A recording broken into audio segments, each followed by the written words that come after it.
बिस्मिल्लाहिर्रहमानिर्रहीम। अस्सलाम वालेकुम। मैं उम्मीद करता हूँ तमाम लोग खैर आफियत से होंगे।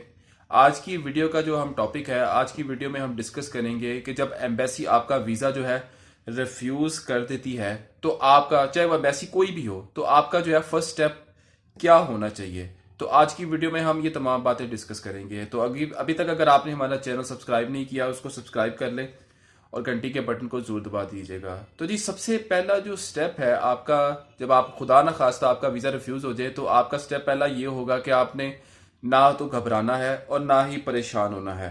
रिफ्यूज़ल, जब आपका वीज़ा हो जाता है रिफ्यूज़, तो उसमें आपको एक चांस दिया जाता है, एक मौका दिया जाता है कि आप अपने केस को मज़ीद स्ट्रॉन्ग करके दोबारा रिप्रेजेंट कर सकें। देखें, जब आपका वीज़ा रिफ्यूज़ होता है तो इसका मतलब ये है कि एम्बेसी आपसे कुछ सवालात पूछ रही है जिनके बारे में आपने तसल्ली बख्श जवाबात उनको नहीं दिए। लेकिन लोग क्या करते हैं कि लोग मायूस हो जाते हैं और रीअप्लाई नहीं करते। देखिए, एम्बेसी के पास ये हक होता है कि वो आपसे सवाल पूछ सकती है। मैं ये ज़ाती तौर पर समझता हूँ कि जब आपका अगर वीज़ा खुदा न खास्ता रिफ्यूज़ हो जाए और आप वाकई ही उस मुल्क में जाना चाहते हैं, तो फिर आपका आपका ये हक, आपको ये चाहिए कि आप उस रिफ्यूज़ल लेटर का जवाब जो है एम्बेसी को ज़रूर दें। अगर मैं कनाडा की बात करूं, तो कनाडा जो है 7 ऐसे पॉइंट्स हैं जिसकी बेस पर वो आपका जो है वीज़ा रिफ्यूज़ करता है। और लोग ये समझते हैं जी कि हर एक को एक जैसा ही रिफ्यूज़ल लेटर जो है वो दिया दिया जाता है। एम्बेसी चाहे यूके की हो, यूएसए की हो, कनाडा की हो या शेंजन की हो, देखें इसमें जो है एक ही बात की जाती है रिफ्यूज़ल लेटर में कि हम आपसे मुतमिन नहीं हैं कि आप वापस आएंगे। देखें, ये जो चीज़ मैंने बताई है, ये आपके रिफ्यूज़ल का मेन रीज़न नहीं है। आपका जो मेन रिफ्यूज़ल की जो रीज़न है उस वर्ड के बाद शुरू होती है। अगर मैं कनाडा की बात करूं, तो कनाडा ये कहता है कि जी, I am not satisfied that you will leave Canada at the end of your stay, either temporary residence in the paragraph 179B of the IRPR based on your travel history। ये जो based का लफ्ज है, ये असल point है आपके refusal का कनाडा में। दूसरा पॉइंट कनाडा ये उठाता है कि जी, हम आपका वीजा इस वजह से रिफ्यूज कर रहे हैं कि आपकी पाकिस्तान में और कनाडा में कोई फैमिली टाइज नहीं है। तीसरा पॉइंट कनाडा ये उठाता है कि जी, वो कहता है कि जी, आपके पास ना कोई फाइनेंशियल एसेट्स हैं और ना ही कोई पर्सनल एसेट्स हैं। और आगे कनाडा ये भी लिखता है, you are welcome to reapply. अगर आप इन चीजों का जवाब दे सकते हैं तो आप हमें बताएं। ये कनाडा की एम्बेसी वीजा रिफ्यूज होने पर ये रिफ्यूजल लेटर में लिखती है।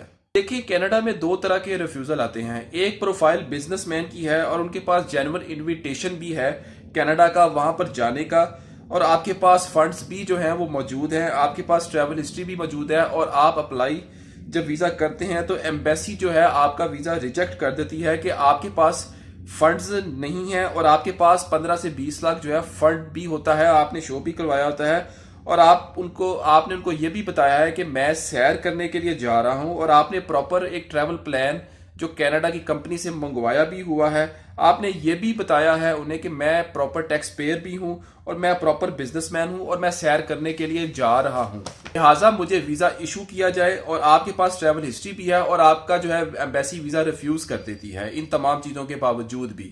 जब एम्बेसी कनाडा की ये कहे कि हमने आपका वीजा रिफ्यूज किया है कि आपके पास ट्रैवल हिस्ट्री जो है वो नहीं है, तो ये आपका प्लस पॉइंट है। और जब आप रीअप्लाई करेंगे तो आप अपने केस में इन पॉइंट्स को बेस्ड बनाकर रीअप्लाई करेंगे, जो जिस बेस पर आपने जो है कनाडा ने जो है आपका वीजा रिफ्यूज किया है।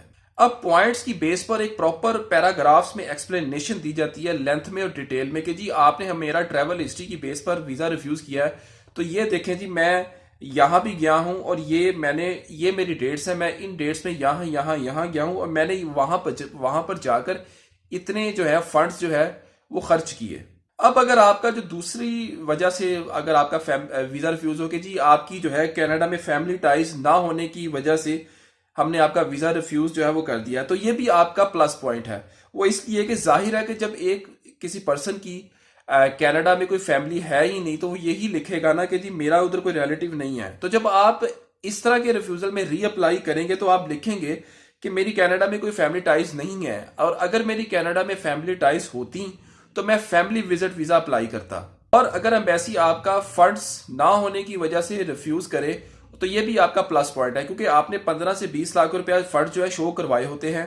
तो नॉर्मली एम्बेसी देखती ये है कि रोज का जो है वहां पर डेली का खर्चा कितना होता है, जो कि कैनेडियन 100 से $120 होना चाहिए खर्च करने के लिए। तो आपके पास टोटल 15 से 20 लाख रुपया होता है, तो ये काफी अच्छा फंड होता है।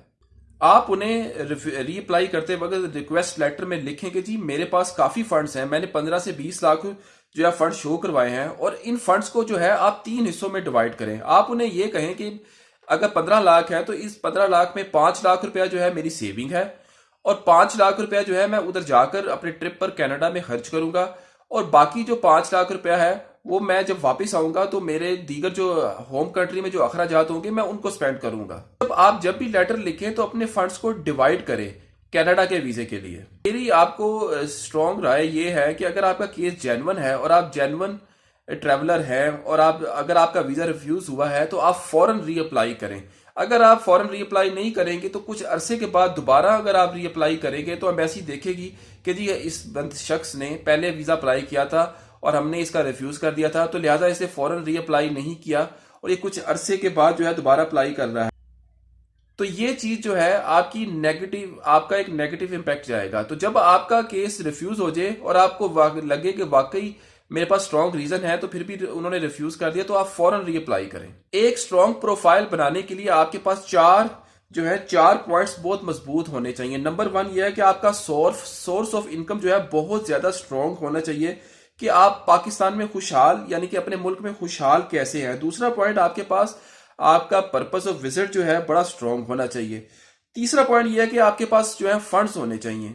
अगर आप ये शो कर रहे हैं कि आपके पास 15 लाख है और मैं 15 का 15 लाख ही जो है कनाडा में खर्च कर दूंगा, तो ये गलत है। आप अपने फंड्स को डिवाइड करें और इसमें आप अपने फंड्स का जो तीसरा हिस्सा है वो ये बताएं कि मैं उधर जाके कनाडा में खर्च करूंगा, तब जाकर आपकी फाइल जो है स्ट्रॉन्ग बनेगी। अगला जो चौथा पॉइंट है वो है जी आपका वीजा रिक्वेस्ट लेटर।